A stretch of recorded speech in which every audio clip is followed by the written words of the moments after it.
his friend. Something goes wrong. Can we establish any limits? Not with certainty. Hurry, they're dying! Accelerate power.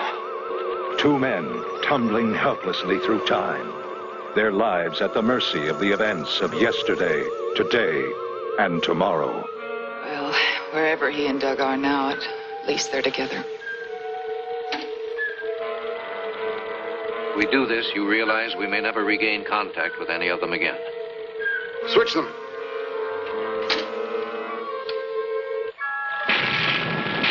Now, Doug and Tony must rely on their colleagues and friends to find them and bring them home.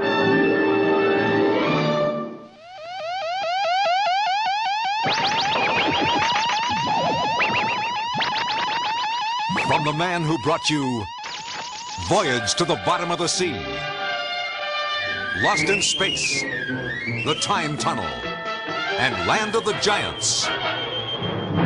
Now comes The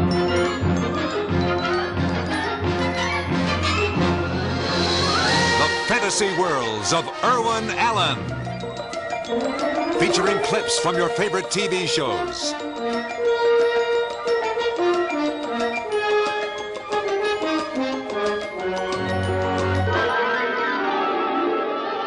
Two American scientists are lost in the swirling maze of past and future ages during the first experiments on America's greatest and most secret project, the Time Tunnel. Tony Newman and Doug Phillips now tumble helplessly toward a new fantastic adventure somewhere along the infinite corridors of time. The fall of 1966 was a good time for sci-fi and fantasy addicts. Voyage was still going strong, as was Lost in Space, now, believe it or not, holding its own opposite Batman. Even Star Trek made its debut that year on NBC.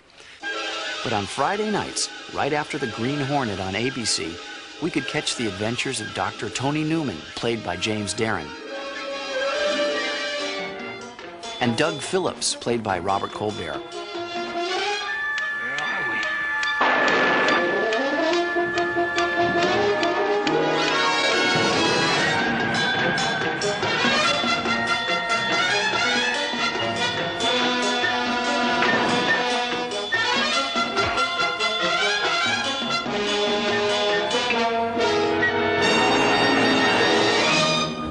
As with every Irwin Allen production, the pilot, titled Rendezvous with Yesterday, was carefully planned and storyboarded.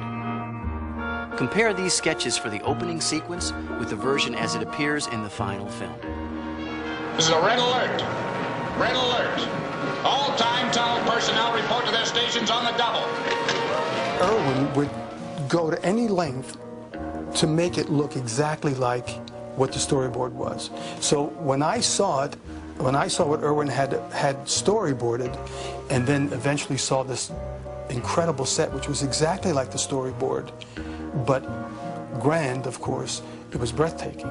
It helped you in your character. You fantasized and you were there.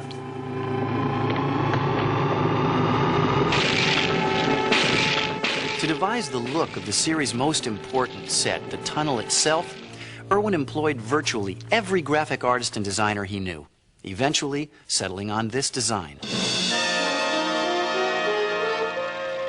So that's the monster that's cost us all this money, It was enormous. It took 2 sound stages. It had a hypnotic effect. And just as the characters were drawn into the tunnel and taken back into time or forward into time, so was the audience. Former Miss America and former big screen Catwoman Lee Merriweather played Dr. Anne McGregor, along with John Zaremba as Dr. Raymond Swain and Whit Bissell as Lieutenant General Haywood Kirk. We're looking back into time to what's happening. It's a fascinating idea. Can it possibly exist? Can there be somebody floating around somewhere in that thing we call time? I'm one of the men in charge of the station. You must be new here. I'm Dr. Newman. I'm back. I've been here 14 months, mister. I never heard of any Dr. Newman. 14 months? But I've been here every day for the past 7 years. Now, what's the problem, soldier? Jigs? Jiggs, it's me, Dr. Newman. Newman? I never heard of any Newman around here. What are you talking about? You know me. Tony Newman. The pilot episode, which Irwin directed, had a very good feel about it. And once I got into it and realized even more about what this whole time travel thing was about and how interesting it could be week after week, then it became intriguing to me.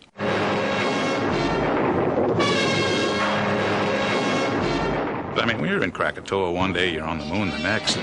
We had the finest stages, the finest sets, the finest location shots. And from our close-up vantage point, it was all so classy and so well done. Minus 45. Launch minus 40 and counting. It's a rocket. Tony, if this is one of those early Canaveral jobs, we could be blown up right here on the pad.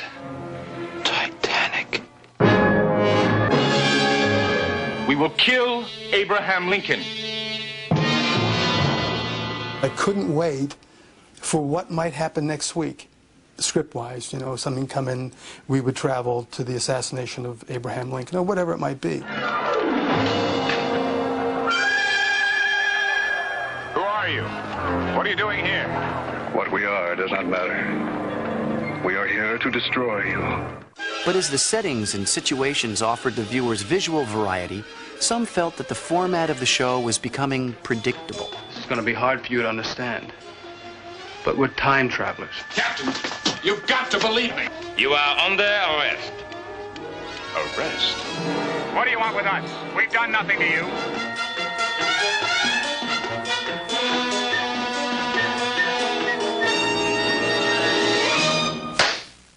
How dare you insult my intelligence with a wild tale of traveling in time? You could look at it and say, my God, this is going to be the same thing every week. But I think the stories that took place, the little personal stories of the people involved in those scripts, I think that's what made it interesting to us as actors. Something's very wrong with their timetable. I don't know what it is, but it's wrong. I was always there fixing it. I think I probably made more mistakes than anyone else on the show as far as losing them and not being able to track them. What happened to your time fix? I don't know. It's supposed to be midday.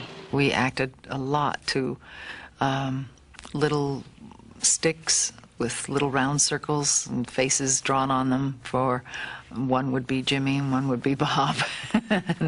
and we would pretend that they were in some sort of peril usually. Our only problem was in finding out exactly what kind of danger were they in. Of course, not every episode stuck to the same formula. In The Day the Sky Fell Down, one of the best and most dramatic episodes of the series, Tony and Doug land at Pearl Harbor on the eve of the Japanese attack. Here, Tony encounters his own father, knowing that he will soon be a casualty. Have we met before? Yes. Many years ago. This situation within that horrible thing at Pearl Harbor was what was interesting to me as an actor, to go there and to see myself as a child. Can Billy and me stay up later tonight? Can we, Daddy? It seems to me. And then to see my dad, who I had not seen since that time because, of course, he was killed in Pearl Harbor. Tony Newman, I know you. I know you as well as I know my own son.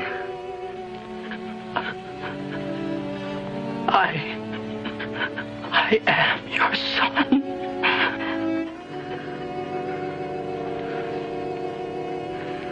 It's good to know my little boy will survive. Of course, it wasn't all work and no play for the Time Tunnel's support staff. What is this place? Occasionally, even Lee Merriweather and Whit Bissell got into the action. I was thrown back in time to the French Revolution, and I played the part of a French officer who was an ancestor of mine. Louis XVII? No, I will not permit it!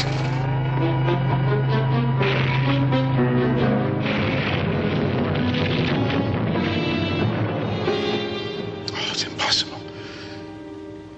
My ancestors came from Scotland, not from France. Only you must admit it's a rather startling resemblance. Wrong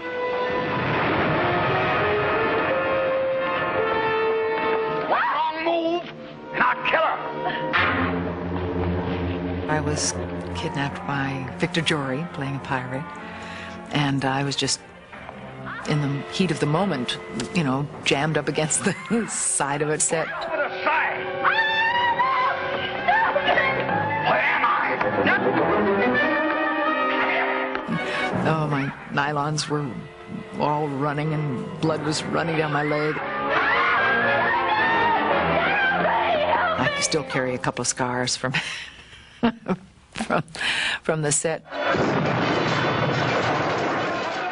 Of course, getting Tony and Doug to different exotic and historical locales every week didn't come cheap.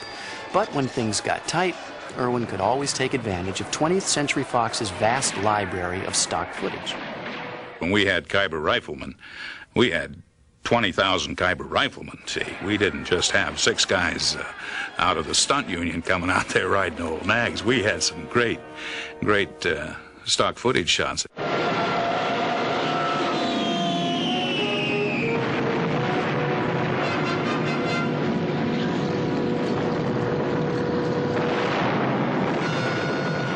I thought it was intercut beautifully. It made the production look like it was 5 times as costly as what it actually was. I mean, that fools people today.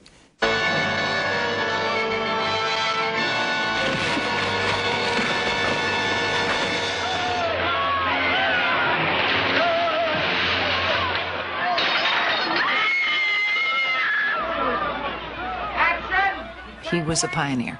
He was a man who always knew what was going on all of his sets, all of his scripts, all of his writers, directors, crews, cast.